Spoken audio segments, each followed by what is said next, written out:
Magandang araw mga kabukit. Ito meron na naman tayong gagawin. Itong kita niyan.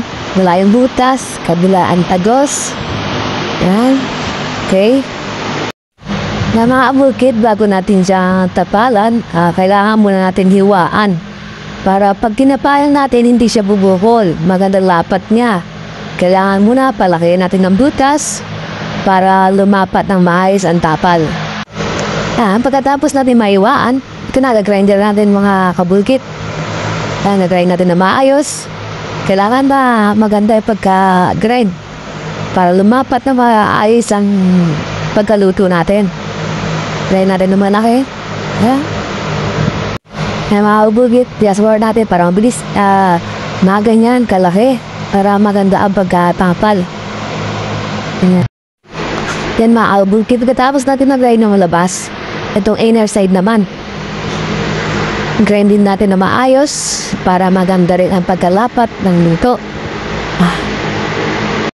Ito mga kabulkit, katapos natin grind rin ang labas at loob ng gulong, lagyan natin ng gum sa gitna. Para ito ang isang sekreto na para hindi bumukulang iyong luto.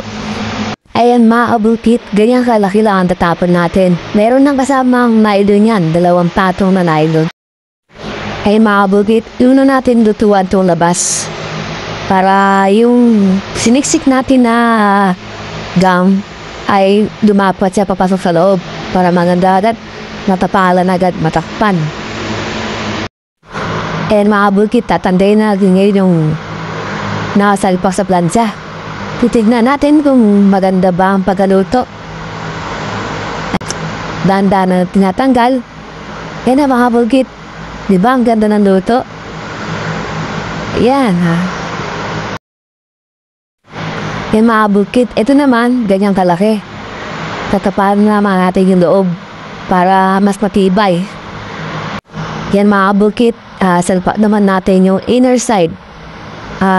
At least mag-aantay tayo siguro ng 10 to 20 minutes. Mas better kung hindi matagal-tagal pa kasi ito. Nilagyan namin ng 2 nylon para mas matibay, mas matigas siya. Mas mabetter kung maraming nylon para pag nilutuan mo, kapit siya at sobrang tibay talaga niya. Ito na mga kabukit, tatanggalin na natin sa plancha yung inner side na niluto natin. Tingnan natin kung maganda ang pagkaluto o pangit. Silipin natin ngayon. Ayun na mga kabukit, dahan-dahan. Ayun na mga kabukit. Tingnan niyo mga kabukit kung gaano aganda. Yan.